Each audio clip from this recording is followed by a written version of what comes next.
Welcome to F007 Channel. Dukung terus F007 Channel dengan like, share, comment, and subscribe. Melanjutkan cerita berikutnya dari Battle Through the Heavens.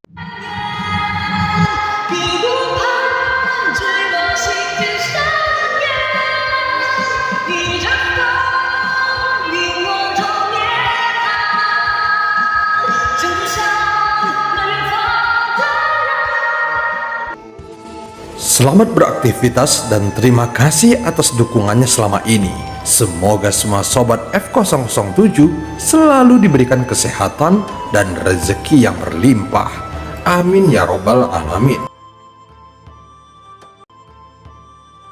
Pada part sebelumnya, setelah mendapatkan bantuan sosok nomor 2, Xiaoyan ingin memastikan apakah dia mengetahui identitasnya. Berdasarkan informasi yang diberikan oleh nomor 1 bahwa dia tidak memberitahunya. Namun Xiaoyan berniat akan segera membalas bantuannya. Setelah memeriksa token reruntuhan kuno Dewa Abadi dan Iblis, Xiaoyan memutuskan untuk pergi ke Istana Shu dan mendapatkan Tian Junsu. Saat Xiaoyan bertempur sebelumnya, ada banyak sosok di sekitar yang melihat, namun kebanyakan dari mereka berada jauh dan berhenti untuk menonton karena mereka takut akan terkena dampaknya.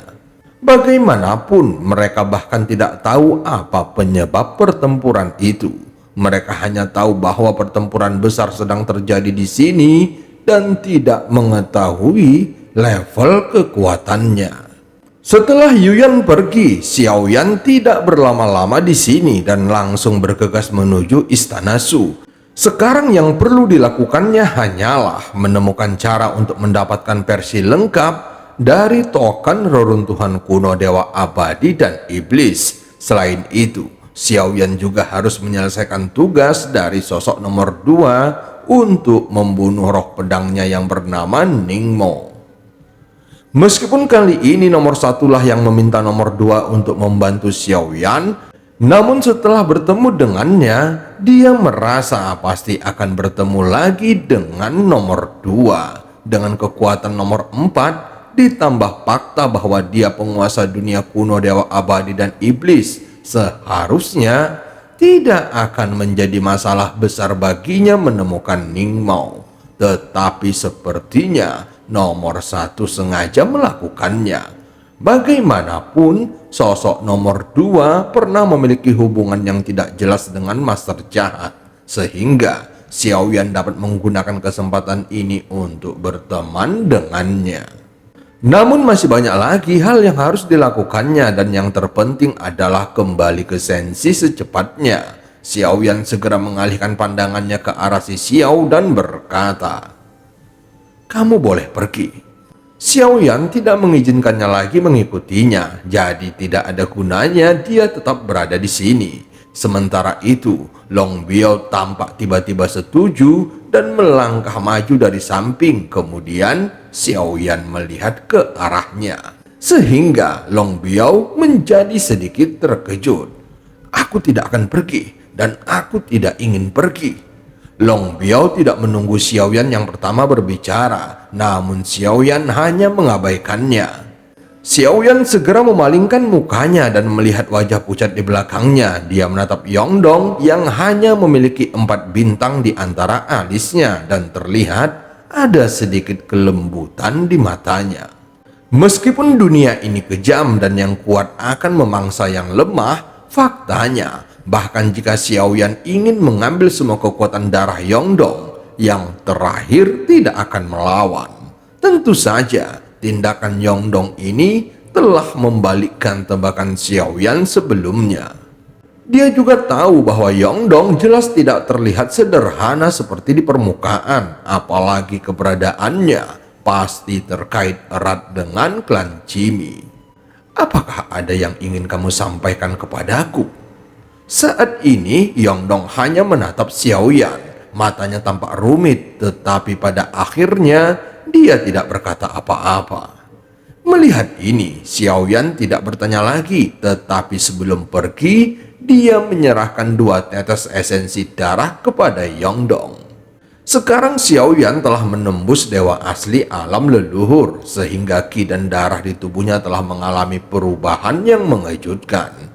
Setelah menerima dan menelannya, qi dan darah di tubuh Yongdong langsung melonjak. Saat berikutnya, bintang kelima dan keenam memadat kembali di antara alisnya.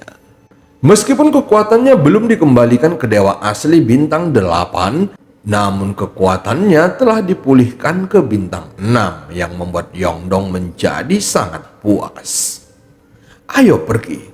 Xiaoyan segera bergerak dan memimpin yang lainnya menuju istana Su. Setelah Xiaoyan pergi, area di sekitar mereka sebelumnya tiba-tiba terdistorsi. Terlihat sosok berjubah hitam yang sebelumnya melarikan diri sekarang mengembun lagi dan melihat ke arah Xiaoyan dan yang lainnya pergi. Namun tidak ada ekspresi apapun di wajahnya yang seperti pusaran air itu. Susang, kamu benar-benar berhasil bereinkarnasi. Aku akan mempermainkanmu lagi. Sosok bayangan berjubah hitam segera mengeluarkan sisa jiwa Ning Yao dan itu langsung terkondensasi di depannya. Namun itu bukan hanya sisa jiwa Ning Yao, melainkan masih ada satu lagi di sampingnya. Jika Xiaoyan melihat pemandangan ini, maka dia pasti akan terkejut.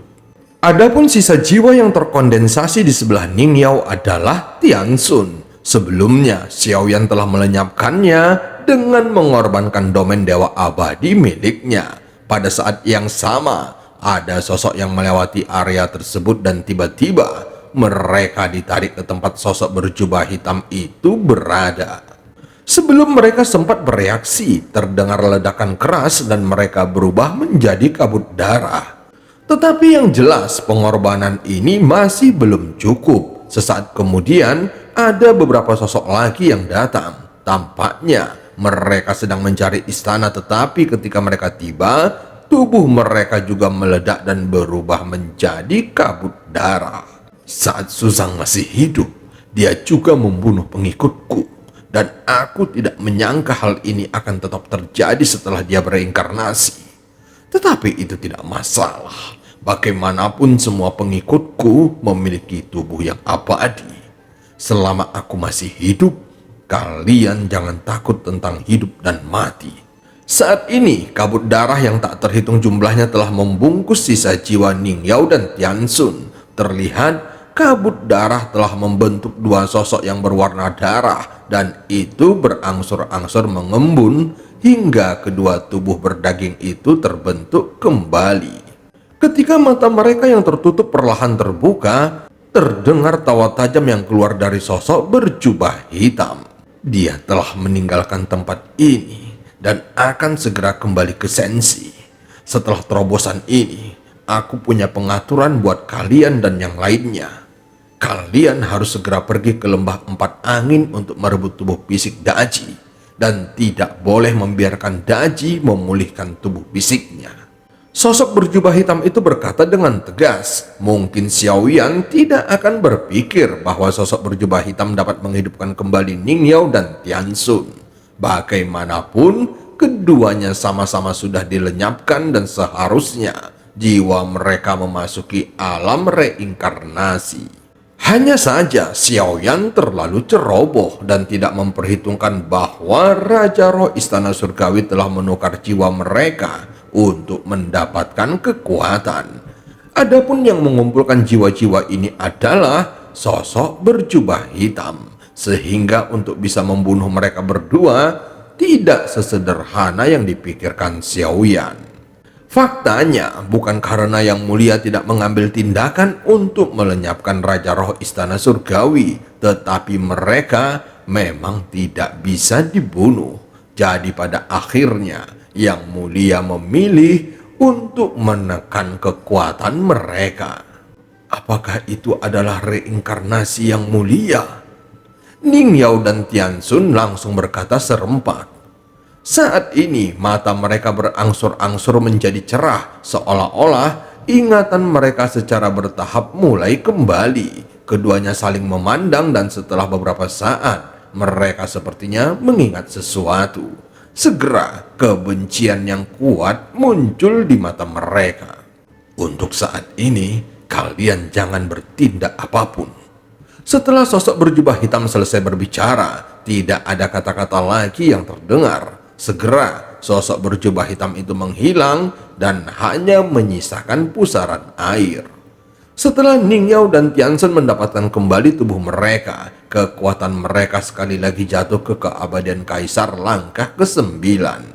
Termasuk Ning Yao yang sebelumnya telah menerobos keabadian para dewa karena keberuntungan yang diperolehnya dari roh dunia kuno dewa abadi dan iblis. Namun perjanjiannya yang sebelumnya sudah tidak dapat diperhitungkan lagi. Bagaimanapun situasinya sekarang setara dengan kelahiran kembali. Sekarang Ning Yao tidak akan pernah membuat kesepakatan seperti itu lagi dengan roh dunia kuno dewa abadi dan iblis. Walaupun dia mendapatkan kekuatan, namun kebebasannya juga akan terjebak di sini dan dia juga harus bertanggung jawab dengan segala hal yang terjadi di dunia ini. Walaupun Xiaoyan tidak tahu apa yang terjadi, tetapi sosok berjubah hitam tidak bisa menyembunyikan apapun yang terjadi di dalam gerbang kuno kepada Yuyan. Dalam hal ini, aku akan membuat beberapa kesulitan untuk mereka dan lupakan tentang mereka pernah dibunuh olehnya. Aku akan melihat apakah ada orang yang cukup kuat untuk membantu mereka. Saat ini Yuyan masih berdiri di atas kompas terbang dan tidak ada layar cahaya apapun di depannya. Seolah-olah dia bisa langsung melihat pemandangan di dalam gerbang kuno dan tentu saja Xiaoyan tidak menyadari semua ini. Sementara itu Xiaoyan juga curiga bahwa Yongdong tidak mengetahui Yuyan adalah salah satu pengendali permainan ini. Meskipun Yongdong bukan pengontrolnya, tetapi identitasnya sebagai klan Cimi bukanlah hal yang sederhana. Jika Yongdong belum bisa menjelaskannya, maka Xiaoyan akan membiarkan Yongdong tetap tinggal di sini saat dia meninggalkan tempat ini. Bagaimanapun, tubuh dewa asli Yongdong tidak lagi memiliki banyak nilai. Jadi Xiaoyan secara alami tidak akan melakukan tindakan seperti membakar jembatan. Jika Yongdong berbicara terus terang, setidaknya itu akan membantunya mendapatkan kembali dewa asli bintang 8-nya. Saat ini, Tiansun dan Ning Yao mengikuti perintah sosok berjubah hitam dan tidak memprovokasi Xiaoyan lagi. Faktanya, bahkan jika sekarang mereka bergabung, maka mereka masih belum mampu menghadapi Xiaoyan. Setelah mencari selama beberapa hari, mereka berdua akhirnya mendapatkan token reruntuhan kuno dewa abadi dan iblis. Kemudian mereka berdua bersiap menggunakannya untuk pergi dari sini. Saat berikutnya, terlihat tubuh mereka diselimuti oleh cahaya dan akhirnya mereka berhasil meninggalkan gerbang kuno.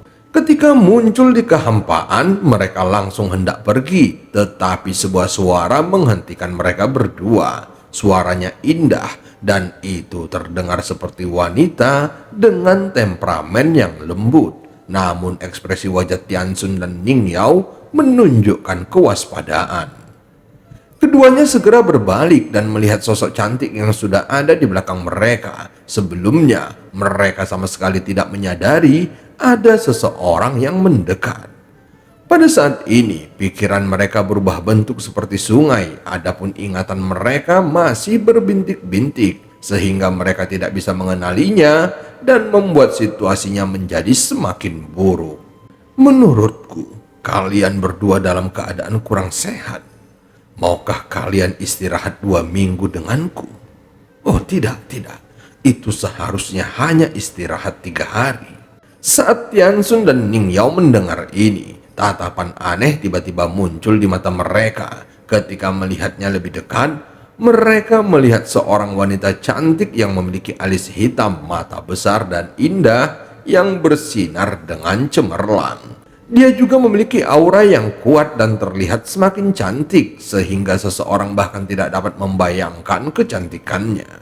Apa yang baru saja kukatakan adalah omong kosong yang keluar dari mulut kecil berwarna merah muda ini. Cepat pergi, Jika tidak, jangan salahkan aku karena kejam. Tiansun merasa kepalanya sakit saat mendengarnya. Jika Ning Yao tidak ada di sini, mungkin dia akan merasa dirinya sedang berhalusinasi.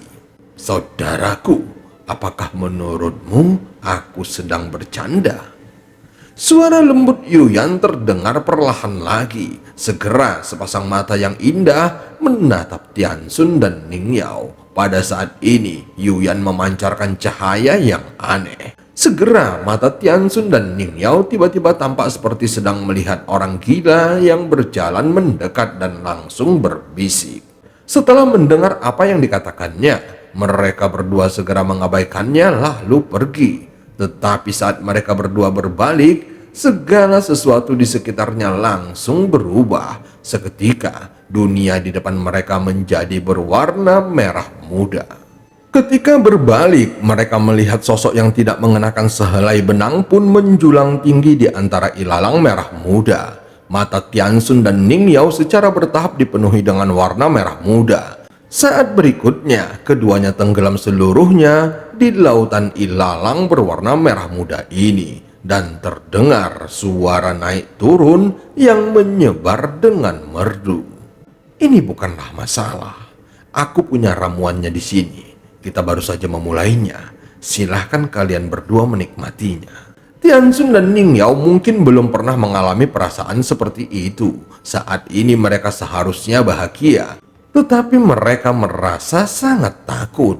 Pada saat yang sama, mereka berdua terkadang terjaga dan terkadang bingung. Mereka ingin melarikan diri, tetapi mereka sama sekali tidak dapat melakukannya.